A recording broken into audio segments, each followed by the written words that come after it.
جب بھی محرم آتا ہے تو عام طور پر لوگ ماضی کی باتیں بہت کرتے ہیں، تاریخ کو دہراتے رہتے ہیں، جس میں کچھ سچی باتیں بھی ہیں اور کچھ جھوٹی بھی ہیں، اور عموماً لوگ آپس میں بیٹھ کر بحث و مباحثہ شروع کر دیتے ہیں، کون حق پر تھا اور کون نہیں، کس نے کس پر زیادتی کی۔ کیا اللہ تعالیٰ یہ فیصلہ آپ سے کروائے گا جو آپ اپنی انرجی لگا رہے ہیں ان چیزوں پر؟ یا آخر کب تک ہم ماضی کی باتیں کرتے رہیں گے؟ ہمیں کیا کرنا چاہیے؟ صرف ماضی کو یاد کرتے رہیں یا پھر مستقبل کی سوچیں؟ مستقبل کی سوچیں۔ ہم میں سے ہر ایک کو اپنے مستقبل کے بارے میں فکر مند ہونا چاہیے، اور پھر ایک ایک فرد جب اپنے مستقبل کے بارے میں فکر مند ہوگا تو مل کر اجتماعی طور پر ہم سب اپنی دنیا اور آخرت کے بارے میں بہتر منصوبہ بندی کر سکیں گے اور آگے کو بڑھ سکیں گے۔ تاریخ صرف سبق کے لیے پڑھی جاتی ہے کہ اس سے انسان عبرت حاصل کرے، سبق لے، اور آئندہ وہ غلطیاں نہ دہرائے، آئندہ ایسا کوئی کام نہ کرے کہ جس سے پچھلوں کو نقصان ہوا۔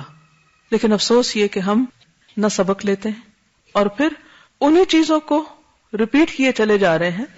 اگر صحابہ کے درمیان اختلاف ہوئے یا تابعین کے درمیان اختلاف ہوئے تو ہمارے لیے سبق کیا ہے کہ ہم ان چیزوں سے بچیں، یا یہ سبق ہے کہ ہم ان کے بارے میں فیصلہ کرنے بیٹھ جائیں اور آپس میں جھگڑیں اور ایک دوسرے کے قتل و غارت شروع کر دیں اور ایک دوسرے کو برداشت نہ کریں؟ نبی صلی اللہ علیہ وسلم نے فرمایا ہر مسلمان دوسرے مسلمان پہ حرام کیا گیا ہے، ہر مسلمان دوسرے مسلمان پر حرام ہے۔ کیا مطلب؟ اس کی جان، مال، آبرو، وہ ایک دوسرے کے بھائی اور مددگار ہیں۔ ہم سب کو نیکی کے کاموں میں ایک دوسرے کے ساتھ تعاون کرنا ہے، تو کرنے کا کام تو یہ ہے۔ دوسروں کے ساتھ کیسا معاملہ کہ اگر وہ اچھا کر رہے ہیں تو ان کی مدد کی جائے، اور اگر وہ غلط کر رہے ہوں تو ان کو غلطی سے روکا جائے، ان کے لیے خیرخواہی کے جذبات ہوں۔ لیکن حقیقت یہ ہے کہ سب سے بڑھ کر ہمیں نئے سال کی آمد پر خود اپنے بارے میں سوچ بچار کرنی چاہیے، اپنے مستقبل کے بارے میں سوچنا چاہیے، کیونکہ اگر ہم خود اپنے بارے میں نہیں سوچیں گے تو کیا کوئی دوسرا ہمارے لیے سوچے گا؟ کیا کوئی دوسرا ہماری نجات کے لیے کچھ کام کرے گا؟ سورۃ الحشر میں اللہ سبحانہ وتعالی فرماتے ہیں یا ایھا الذین آمنوا اتقوا اللہ ولتنظر نفس ما قدمت لغد واتقوا اللہ ان اللہ خبیر بما تعملون۔ تو ہمیں کیا کرنا ہے؟ نیا سال شروع ہوا، مبارکباد بھی دے دی، اس کے معنی بھی جان لیے، دعائیں بھی دے دی، ایک دوسرے کی حرمت کے بارے میں بھی پڑھ لیا، سن لیا، سمجھ لیا، اس کا بھی عہد کر لیا کہ ہم انشاءاللہ اللہ اور اس کے رسول کے ان احکامات پر عمل کریں گے۔ اور اس کے بعد اگلا کرنے کا کام کیا ہے؟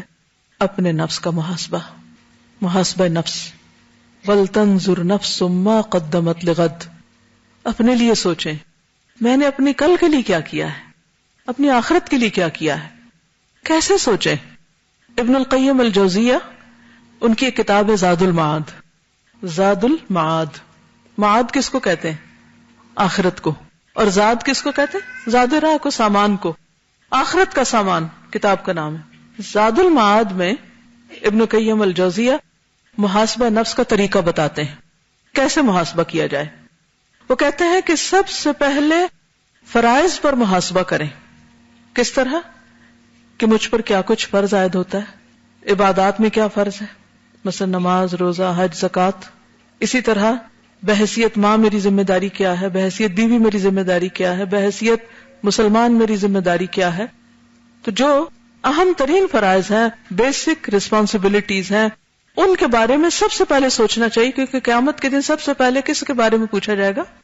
فرائض کے بارے میں پوچھا جائے گا، خصوصاً نماز کے بارے میں پہلا سوال ہوگا، جو اللہ کے حقوق میں سے اور بندوں کے حقوق میں سے قتل کا فیصلہ سب سے پہلے کیا جائے گا۔ تو وہ لکھتے ہیں کہ اگر فرائض کی ادائیگی میں کمی پائے تو قضا یا اصلاح کر کے اس کا تدارک کرے۔ دو کام، جو کام نہیں کیا اس کو کرے۔ مثلا روزے چھوڑے ہیں تو کیا کریں؟ روزے رکھیں۔ فریضہ حج ادا نہیں کیا تو اس کو ادا کریں۔ زکوٰۃ ڈیو ہے تو اس کو ادا کریں۔ اور اسی طرح اگر مثلاً آپ نماز پڑھتے تو ہیں لیکن درست نہیں پڑھتے، صحیح مسنون طریقہ ہی نہیں آتا آپ کو، تو کیا کریں؟ اصلاح کریں۔ تو اس نئے سال کے شروع میں ہم سب کو اپنی اپنی نمازوں کا جائزہ لینا چاہیے، کیونکہ نماز کا حساب سب سے پہلے ہے۔ کیونکہ بہت سے لوگ ایسے ہیں جو نماز پڑھتے ہیں لیکن ان کی نماز ان کے سروں سے اوپر نہیں جاتی، یعنی قبول نہیں ہوتی، واپس ان کے منہ پہ مار دی جاتی کہ اللہ کو ایسی نماز نہیں چاہیے. اور اس کی بھی بنیادی وجہ کیا ہوتی کہ وہ سنت کے مطابق نہیں ہوتی، کیونکہ اس کے بارے میں بھی ہم نے کچھ خود ساختہ باتیں گڑی ہوئی اپنے لیے، اپنے آپ کو مطمئن کرنے کے لیے. کیا کہ اللہ تعالیٰ اب اتنی باریک باتیں تھوڑی دیکھیں گے کہ ہاں جی ایک حصہ بازو کا وہ خشک رہ گیا تھا تو وضو نہیں ہوا. نہیں، ایڑیوں کے بارے میں کتنی واضح حدیث ہے، وَيْلٌ لِّلْعَقَابِ مِنَ النَّارِ. یہ بات آپ نے کب فرمائی تھی؟ جب ایک موقع پر آپ نے صحابہ کو وضو کرتے ہوئے دیکھا اور ان کی ایڑیاں خشک تھیں تو آپ نے فرمایا ان ایڑیوں کے لیے آگ سے ہلاکت ہے. کتنے ہی لوگ وضو کرتے ہیں، کوہنیاں خشک رہ جاتی ہیں، ایڑیاں خشک رہ جاتی ہیں، پوری طرح چہرہ نہیں دھوتے، یوں بعض اوقات لوگ چھینٹے مار دیتے ہیں اور کام ختم کر لیتے ہیں. پتہ ہی نہیں کہ وضو کیسے کرنا ہے، پتہ ہی نہیں کہ صحیح قیام کیسے کرنا ہے، رکوع کیسے کرنا ہے. بہت سے لوگ رکوع کرتے ہیں لیکن پوری طرح جھکتے ہی نہیں، آدھا سا رکوع ہوتا ہے. سجدہ کرتے ہیں پوری طرح سر ٹکاتے ہی نہیں، پورے اعضاء سجدے کے زمین پہ لگاتے ہی نہیں، ناک زمین کو لگتا ہی نہیں، اور وہ اٹھ جاتے ہیں اور وہ سمجھتے ہماری نماز ہو گئی. بعض لوگ لباس صحیح طور پر نہیں پہنتے، بعض اس میں اللہ کو یاد نہیں کرتے. کیا ان چیزوں کی اصلاح کرنا چاہیے یا نہیں؟ سوچئے کتنے سال کی ہوں میں، 20 30 40 50، کتنا اور جینا ہے. اگر اتنے سالوں میں بھی ابھی تک میں نے اپنی نماز کی اصلاح نہیں کی تو پھر آخر کب کروں گی؟ تو اس سال کا ٹارگٹ نمبر 1 کیا ہونا چاہیے؟ نماز کی 100% اصلاح. اور اس کے لیے نماز نبوی کتاب اور کیسٹس، اور اس کے علاوہ بخاری کا کتاب الصلاۃ اور بھی کتابیں جو آپ کو ملتی ہیں ان کو آپ دیکھیے، اپنے آپ کو ایک ایک سٹیپ پہ چیک کیجئے کہ کیا میرا وضو، میرا لباس، یعنی جو بنیادی شرائط ہے نماز میں ایون داخل ہونے سے پہلے، ان کے پورے مسائل مجھے معلوم ہے، پاکی اور ناپاکی کے سب باتیں مجھے معلوم ہیں. تو ان سب چیزوں کی اصلاح. پھر کہتے ہیں کہ پھر منہیات پر محاسبہ کرے. منہیات وہ چیزیں جن سے منع کیا گیا ہے. اپنا جائزہ لیجئے کہ کون سی ایسی چیز اب تک میری زندگی میں شامل ہے جس سے اللہ نے روکا اور مجھے پتا اللہ نے اس سے روکا ہے اور میں پھر بھی کیے چلے جا رہی ہوں. ہم میں سے ہر ایک کو پتا ہوتا ہے نا کہ کون سی چیزیں اللہ کو پسند نہیں، ہم جانتے بھی ہوتے ہیں لیکن پھر بھی کیے چلے جاتے ہیں. تو اس کا حل کیا ہے؟ اس کا علاج کیا ہے؟ کیا کرنا چاہیے؟ صرف لکھیں نہیں، بولیں بھی، دیکھیں بھی، سوچیں بھی، غور بھی کریں. تو کاپیاں بھرنے سے تھوڑی کام چلے گا. کیا کہا میں نے؟ کیا کرنا چاہیے؟ منہیات کو چھوڑ دینا چاہیے. چلیے اگر سب کچھ بیک وقت چھوڑنے کی ہمت صلاحیت نہیں تو کم از کم 1 یا 2 چیزیں ضرور مارک کر لیجئے کہ میں نے ہر قیمت ان کو چھوڑنا ہے. مثلا اگر آپ کو بہت زیادہ باتیں کرنے کی عادت اور آپ کو پتہ ہے اس سے وقت ضائع ہوتا ہے، مثلا اگر آپ کو لغو کی یا فضول میں مذاق اڑانے کی عادت ہے اور اس کو آپ انجوائے کرتے ہیں، اس کو دیکھ لیجئے. کوئی ایک چیز. بہت سارے ٹارگٹ جب ہم بنا لیتے ہیں نا 10-12 لکھ لیتے ہیں تو ایک بھی نہیں کر پاتے، پھر ہم پریشان ہوتے ہیں کہ وہ تو جو کہا تھا وہ کیا نہیں. فرائض میں سے نماز کی اصلاح ایک چیز کر لیں مثلا، اور اسی طرح منہیات میں سے کوئی 1 یا 2 چیزیں اور اس پر ورک کریں. لمبے چوڑے منصوبے نہ بنائیں. اور اس کے لیے کیا ہے؟ نمبر 1 ان کو چھوڑنا، اور پھر توبہ اور استغفار اور نیکیوں سے اس کا تدارک. یہ بڑی اہم بات ہے کہ برے کاموں کو صرف چھوڑنا ہی نہیں بلکہ اس کے ساتھ ساتھ کیا کرنا ہے؟ نیکیاں کرنی ہے. تدارک کا مطلب ہے کہ اس کا اتار، اس کی جگہ اب اور نیکیاں زیادہ کرنی. اگر معلوم ہو کہ منہیات کا مرتکب ہوا ہے تو توبہ استغفار کرے اور نیکیوں سے اس کا تدارک کرے. مثلا آپ نے کسی سے وعدہ کیا، وعدہ کر لیتے ہیں نا ہم، چھوٹی چھوٹی بات پہ بڑے پکے وعدے کر لیتے ہیں، لیکن اس کے بعد کیا ہوتا ہے؟ کبھی آپ سے وعدہ خلافی ہوئی؟ بعض اوقات کلی وعدہ خلافی کرتے ہیں ہم، اور بعض اوقات جزوی، آدھی، چوتھائی. کیا اس پہ توبہ کرنی چاہیے؟ ضروری ہے.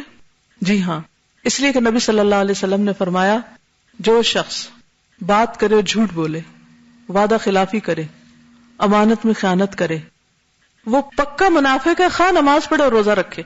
ڈر لگتا ہے اس حدیث سے؟ کوئی نہیں لگتا. اور منافق کی سزا کیا ہے؟ جہنم کے سب سے نچلے گڑھے میں. عمر فاروق جیسے لوگ منافقت سے ڈرتے تھے اور ہم منافقت سے بالکل بے خوف ہیں. اور آپ دیکھیں کہ شاید ہی کوئی دن ہو کہ جب ہم وعدہ خلافی نہ کرتے ہوں، کبھی کلی اور کبھی جزوی. ہاں یہ کام کر دیں گے، آپ بے فکر رہیں، اور اس کے بعد کیا کرتے ہیں؟ ایسے بھولتے ہیں جیسے کوئی بات ہی نہ ہو.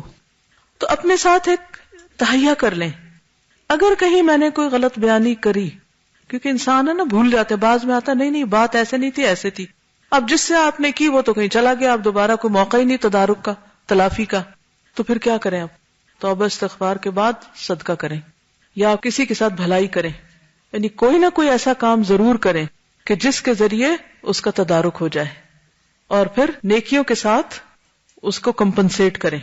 کہیں وعدہ خلافی ہو جائے تو کیا کریں؟ معافی مانگ لیں، یا پھر کیا کریں معافی کے علاوہ؟ یاد آئے تو پورا کر دیں، چاہے اللہ سے کیا ہو چاہے بندوں سے کیا ہو، اور اسی طرح کثرت سے کوئی نہ کوئی نیکی کا کام کرتے رہیں، کسی کے کام آئے، کسی کی مدد کریں، کسی کی خدمت کریں، کیونکہ بعض اوقات مال نہیں ہوتا اتنا کہ صدقہ کر سکیں، تو اس میں کسی بھی طرح کیا کریں؟ کوئی نیکی کا کام کریں، تو انشاءاللہ اس سے اس کا تدارک ہو جائے گا۔ پھر ابن القیم کہتے ہیں کہ غفلت پر اپنا محاسبہ کرے، فرائض کی ادائیگی، منہیات اور غفلت پر محاسبہ۔ ہم غافل ہوتے، فرائض سے غافل، ذکر سے غافل، نیکی کے کاموں سے غافل۔ وہ کہتے ہیں کہ اگر مقصد تخلیق سے اپنے آپ کو غافل پائے، یعنی پتہ ہی نہیں میری کریشن کا مقصد کیا ہے، تو ذکر و اذکار اور اللہ کی طرف متوجہ ہو کر اس کا تدارک کرے، اللہ سے دعا مانگے، اللہ سے رہنمائی مانگے، مدد مانگے۔ اب دیکھیے کہ مثلاً اگر آپ نے ذو الحج میں حج کیا اور تمام شرائط کو پورا کرتے ہوئے حج کیا، تو اس کے لیے اللہ کا وعدہ کیا ہے کہ وہ پچھلے سارے گناہ معاف کر دے گا۔ گویا اب آپ کے پاس ایک سفید کاغذ ہے، اب نئے سرے سے اپنی زندگی کا آغاز کریں۔ ری بورن ہوتا ہے انسان حج کے بعد، اس میں اپنا محاسبہ کرتے رہنے کی ضرورت ہے کہ اچھا اس پر لکھے۔ لیکن اگر حج کا موقع نہیں ملا اور ابھی پیچھے بہت ساری ایسی چیزیں ہیں جو ٹھیک نہیں ہیں، تو کبھی آپ ہوم ورک کرتے ہیں اور اس میں کوئی چیز ٹھیک نہیں لکھی جاتی تو کیا کرتے ہیں؟ رب کرتے ہیں، مٹاتے ہیں، وائٹنر لگاتے ہیں، ریزر لگاتے ہیں اور اس کو صاف کرتے ہیں۔ تو توبہ اور استغفار کے ذریعے اس کو صاف کریں۔ لیکن یاد رکھیں کہ بہت ضروری ہے کہ انسان نیکیوں پر استقامت کے لیے اسباب اختیار کرے، اور ان اسباب میں ایک بہت اہم صحبت صالح ہے، نیک لوگوں کی صحبت۔ عموماً گناہوں کا ارتکاب کب ہوتا ہے، کیوں ہوتا ہے، کہاں ہوتا ہے؟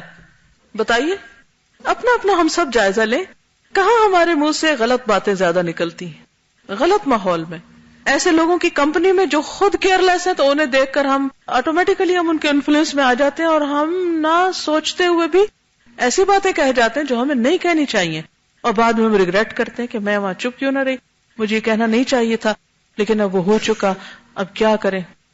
ڈھیٹ بن جائے، اچھا ہو چکا اب کیا کریں؟ نہیں، توبہ استغفار کریں اور اس کی اصلاح کریں، اور کانشیسلی شعوری کوشش کے ساتھ کوئی اچھی بات کریں۔ ذکر اذکار کے علاوہ اگر کسی بندے کو آپ نے اپنی کسی بات سے دین سے بھگا دی یا کوئی ایسی غلط کی، تو کسی اور کو دعویٰ کر کے، کسی اور کو کوئی اچھی بات کر کے اس کا تدارک کریں۔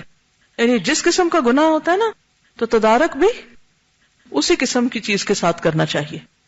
اگر مالی غلطی ہے، گناہ ہے، تو صدقہ خیرات، اور اگر زبان کی ہے تو زبان سے ہی تدارک کریں، اور اسی طرح اگر کسی کے ساتھ اور کوئی ظلم زیادتی کی ہے تو اسی انداز سے تدارک کریں۔ تدارک کا کیا مطلب ہے؟ اس کی صفائی اور اس کو ریڈو کرنا۔ تو محرم میں کرنے کے کاموں میں اہم ترین کام کیا ہے؟ پھر سیلف انالیسس، اپنی ذات کی اصلاح، اپنا محاسبہ، اور اچھے کاموں کی پلاننگ۔ اور پلاننگ میں بہت ڈھیر کام نہیں لکھنے، ایک دو کلیئر کٹ ٹارگٹس جن کو آپ واقعی نبھا سکیں اور وہ کر سکیں۔ اس سے زیادہ کہ اللہ توفیق دے دے تو بہت ہی اچھی بات ہے، کیونکہ ہوتا تو سب کچھ اللہ کی توفیق سے ہے نا، انسان کے کرنے سے تو نہیں ہوتا۔